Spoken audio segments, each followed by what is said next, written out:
Hello, everyone. Live, or at least in one take, it is the Michigan Realtors Government Affairs Update.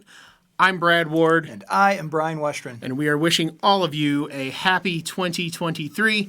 We are going to be doing these videos much more consistently this year, I promise, as we all and the world begins to rebound from the inconsistencies of COVID. So the good news is that as of last week, the legislature has been sworn in, the governor has been sworn in as well, and it is time to move forward on policy in Michigan.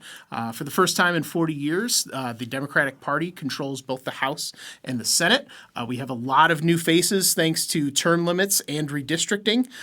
So we have 56 new members of the Michigan House of Representatives. So that's a whole lot of meetings that Brian and I are going to have over the next several weeks here, laying out our priorities for this legislative session. The unfortunate news is that anything that didn't pass during the 2021-2022 session has to be reintroduced this year, and that includes a couple of our bills, both short-term rentals and the audio-video surveillance bill that we've been working on. But as we set out, we have brand new leadership in the House. Speaker Joe Tate from Detroit. We have Senate Majority Leader Winnie Brinks from Grand Rapids. And then the House Republican Caucus is going to be headed up by Representative Matt Hall from the Kalamazoo area. And then the Senate Republican Caucus is going to be headed up by Senator Eric Nesbitt from Lawton.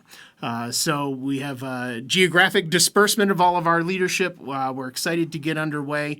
The governor is going to be giving her State of the State address next week, in which she's going to kind of lay out probably her first 100 days of priorities here. And she and the legislative Democrats have been trying to make sure that they're in lockstep as they move forward, because while they are a majority, the majorities are slim. It's a one-seat majority in either chamber, so making sure that they are going to be delivering on some of those campaign promises that they made, and one of those is going to be the expansion of the Elliott Larson Civil Rights Act, which is something that we as an association have been working on and tracking for a number of years, including the Roush case that was decided recently at the Michigan Supreme Court level. That's right, Brad. The Roush case, you may have heard, was decided by the Michigan Supreme Court, which extended protections to protected classifications to individuals based on gender identity and sexual orientation.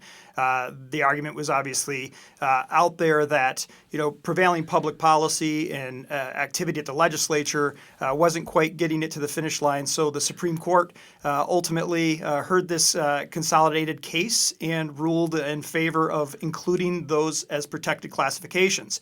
That being said, as courts change, as rulings change, there is a reason why the legislature is eager to codify this ruling in statute.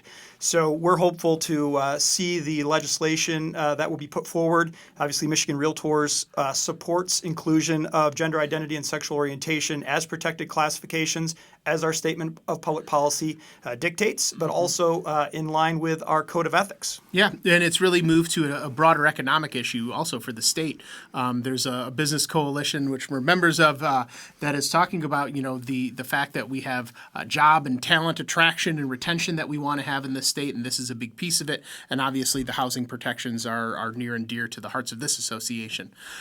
So watch for the governor's address next Wednesday during the State of the State. We will be keeping you up to date on all of the things happening here in the legislature through these video casts. Our Michigan Realtors Public Policy Committee will meet for the first time on February 20th as we kind of lay out our priorities during that meeting.